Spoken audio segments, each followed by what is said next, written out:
Welcome back, nerds. I thought that today we could lose our minds together. If this is your first dip into the DC universe, welcome. This video was the right one to start with. You deserve to know what you're getting into. 10. Snowflame. Everything about him. Snowflame was first a New Guardians villain. That superhero team was created to deal with more mature themes, so Snowflame was the comic about the dangers of snow that needs a flame, if you get me. He got his powers from it, he produced it, his entire concept was wild, I have to say, but his more recent appearance in the Peacemaker series really captures DC in a bottle. Snowflame was mid-battle with Peacemaker and went to snort his power, but instead snorted a poison dart frog and passed away. 9. Catwoman escaped prison in Batman 42 by creating a full explosive out of sheets of paper, and it's never explained how that science works. All we get is a headline that says that she used chemically treated book pages. I know that you can make like little bang things, but break out of jail level explosive? Like, girl. This is also the comic where Batman is just like blind, and these criminals are trying to prove that Bruce Wayne is Batman because they're both blind at the same time. But like, he's Batman, so him and Robin can fake that he can see as Batman. There's a lot happening in this issue. Again, Batman Volume 1, Issue 42, if you want some light reading tonight. 8. The real, honest-to-God reason that Batman didn't eliminate the Joker after the death of Jason Todd was because it would have caused an international incident because he happened to become the ambassador to Iran.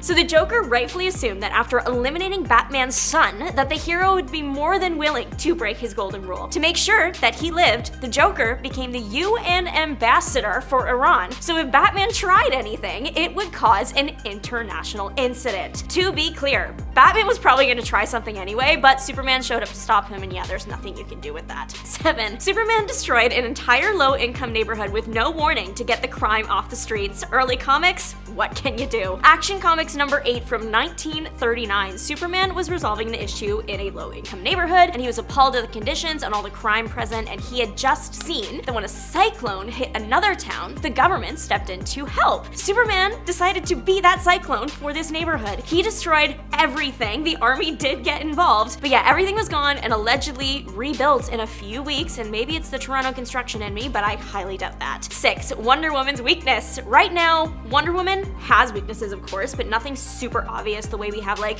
kryptonite for Superman. It turns out, once upon a time in her earliest incarnation, if her bracelets were bound or she was tied up by a man specifically, she would lose all of her Amazonian powers and become just an average woman in terms of strength, stamina, whatever. Now, the long-held belief is that this exists because her creator was like into stuff that I can't really talk about in here. I like to think, though, that they were just insane. This feels like we've unlocked a level of ogeny something never before seen and never to be seen again. 5. Plastic Man. I mean, you open up any early Plastic Man comic, you're coming away with questions you didn't know were possible to have. Like that one about the traveling hamster trainer that swapped the brains of geniuses with his hamsters to try and like gain control. Or the one about that guy that got hit in the head with a blender on a talk show dressed as a carrot that turned him evil on impact. The possibilities of confusion are endless, and I think that's beautiful. 4. Shrinking Violet got trapped in Superboy's head, and in order to escape, Superboy had to think about the destruction of Krypton and his loved ones so he could cry her out. Adventure Comics 350, Superboy and Supergirl need to get like capsules implanted in their brains, and when Shrinking Violet tries to do Superboy's, his immune system attacks her, and the only way to free her from his head is making him relive the trauma and, Taylor Swift reference, I'm sorry, cry his eyes violet. 3. Superman and Supergirl, but in a romantic way. I don't want to elaborate on this, but I have to. Superman and Supergirl are cousins. Action Comics 289 is all about Supergirl trying to get Superman a date. Lots of period-typical hijinks that eventually lead to Superman confessing that if he were to get married, he would want to marry someone, and this is straight quotation from the source, super and lovable like Supergirl, but because they are cousins, they can't get married. Though cousins can marry in certain countries here on Earth, they're both from the planet Krypton, where the marriage of cousins is unlawful. Thank goodness it is, I fear. Supergirl then goes on to set Superman up with an unrelated female superhero that happens to look exactly like her. It doesn't work out, and Supergirl swears to never involve herself in Superman's love life again. Everyone hated this. No wonder DC does so many hard reboots. Superman, you're repressing something with this. I don't know what it is, and I will not help you figure that out. 2. Supergirl and her horse, but again, in a romantic way. I just thought, like, why break up the disastrous relationship history of Supergirl? Let's just keep that all together. So Supergirl's horse was originally a centaur in ancient Greece. He wished to be human, so Cersei made a set of potions. One that would turn him turn human and one that would turn him into a horse. Guess what happened? You guessed it, he got the wrong one. Like, girl, why did you make two? He became a horse that would turn into a man occasionally. He became Supergirl's horse, and when he turned into a man, they fell in love. So to clarify, she didn't know that she was dating her horse, and he didn't want to tell her because he thought, for some godforsaken reason, that it would just come in handy.